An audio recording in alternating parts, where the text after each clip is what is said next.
오늘은 제가 읽고 있는 책 중에서 읽는 그 구절구절마다 저의 뼈를 때렸던 그런 책을 잠깐 소개해 드리려고 하는데요. 인간관계의 현실적인 조언이 가득 담긴 그런 책입니다. 바로 이 발타자르 그라시안의 책인데요. 하와이 대저택님이 편역을 맡으면서 국내에서 더 유명해진 책이 아닌가 싶습니다. 발타자르 그라시안은 400년 전 철학자이면서 그 당시 스페인 국왕의 자문이자 예수의 신부셨어요. 인간의 밑바닥의 욕망과 권력의 속성을 그 누구보다 가까이에서 지켜본 분이셨던 거죠.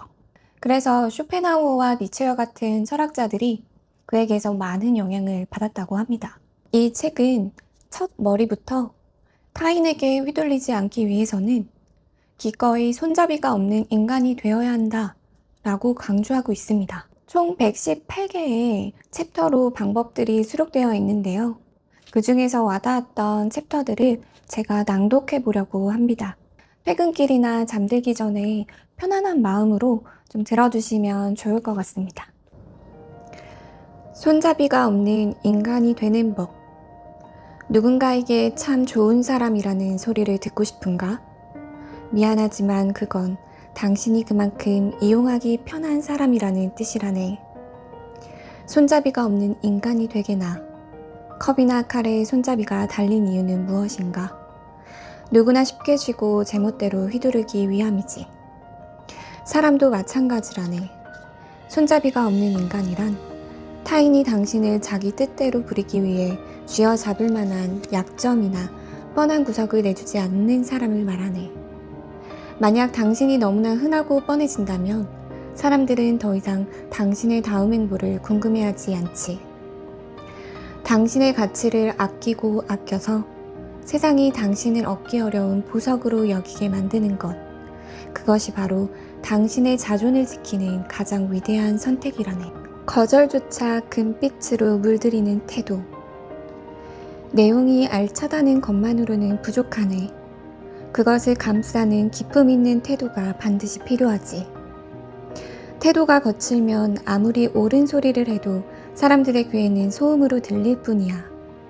반면 세련된 매너는 쓰디쓴 거절의 말조차 부드러운 비단처럼 느끼게 하고 뼈아픈 진실조차 달콤하게 삼키게 하지. 세상 만사에서 어떻게는 무엇보다 훨씬 큰 비중을 차지한다네. 좋은 태도는 당신의 적의 칼날 앞에서도 건져 올리는 가장 강력한 무기가 될 거야. 사람들은 당신의 실력보다 당신이 보여준 마지막 인상의 온도를 더 오래 기억한다네. 본질은 소수만 보고 외면은 모두가 본다. 사물은 본래의 모습이 아니라 보여지는 모습에 따라 평가받는 게 이 세상의 서글픈 이치라네. 본질을 꿰뚫어 보는 이는 10,000명 중에 1명뿐이고 나머지 9,999명은 당신의 겉모습에 현혹되지.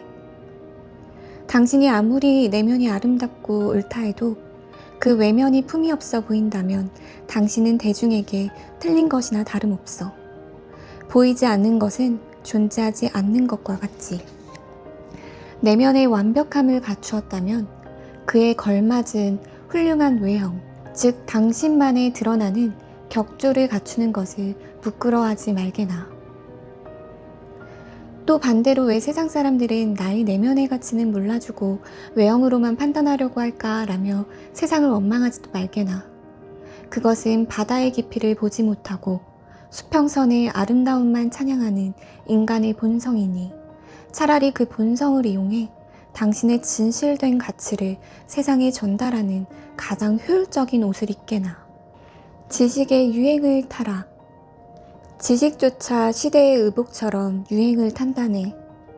아무리 귀중한 진리라도 시대의 언어로 말하지 않으면 사람들은 그것을 박물관에 먼지 쌓인 유물처럼 취급할 걸세. 유행하지 않는 낡은 지식을 고집하며 내 것이 옳다고 주장하는 것은 무더운 한여름에 겨울 코트를 입고 거리를 활보하는 것과 같아.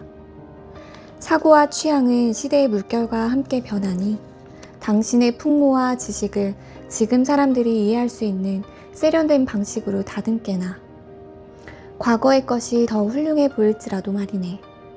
지혜로운 자는 당신을 살고 싶은 이상적인 과거가 아니라 당신에게 주어진 오늘이라는 차가운 현실을 기꺼이 살아내야 하네. 시대의 언어를 배워 당신의 가치를 설파하게나. 지혜의 시작은 운명을 받아들이는 것. 한밤의 까마귀는 우리 눈에 보이지 않지만 그 날카로운 울음소리는 분명히 정적을 가른다네. 우리는 그 정체를 알 수 없어 불안에 떨지만 지혜로운 자는 그 소리를 공포가 아닌 생의 필연적인 신호로 듣는다네. 탄생과 죽음, 만남과 이별은 우리가 통제할 수 없는 운명의 울음소리와 같이 이 소리를 피하려 애쓰는 대신 그것이 올 것이 왔구나 라고 인정하는 순간 비로소 인간은 자신의 삶을 주체적으로 이끄는 위엄을 갖추게 된다네. 고대 로마의 장군이 개선 행진의 환호 속에서도 뒤에서 죽음을 기억하라 고 속삭이는 노예의 목소리를 기꺼이 환대했던 것처럼 운명을 체념이 아닌 가장 고귀한 손님으로 받아들이게나. 폭풍우가 치기에 항해술이 발전하듯 당신을 흔드는 운명이야말로 당신의 영혼을 가장 단단하게 빚어낼 유일한 조각가라네. 분석하는 차가운 지성에서 포용하는 따뜻한 가슴으로. 지성은 칼처럼 날카로워 세상을 조각조각 분석하지만 포용하는 마음은 따뜻한 햇살처럼 세상을 품어안지. 세상 모든 일을 차가운 논리로만 해결하려 들지 말게나. 때로는 이유 없는 눈물과 설명할 수 없는 평화가 당신의 삶을 근본적으로 바꿀 때가 있다네. 날카로운 머리의 끝에서 따뜻한 가슴을 만나고 그 가슴의 온기로 다시 차가운 지성을 녹여내는 것. 그것이 바로 완성된 인간의 모습이라네. 신비의 영역을 인정할 때 당신의 삶은 비로소 깊어질 걸세. 거절하지 못하는 삶은 타인의 오물통이 된다. 모든 요구를 들어줄 수는 없네. 승낙의 기술만큼이나 거절의 기술이 중요한 이유지. 무미건조하게 이해라고 답하는 것보다 정중하고 품격 있게 다듬어진 거절이 상대에게 더 깊은 신뢰를 줄 때가 많다네. 거절은 단칼에 베어버리는 것이 아니라 상대의 실망이 서서히 연착륙하도록 배려하는 과정이어야 하네. 약간의 희망과 정중한 언어로 빈자리를 채우게나. 귀한 제의를 주시어 감사합니다.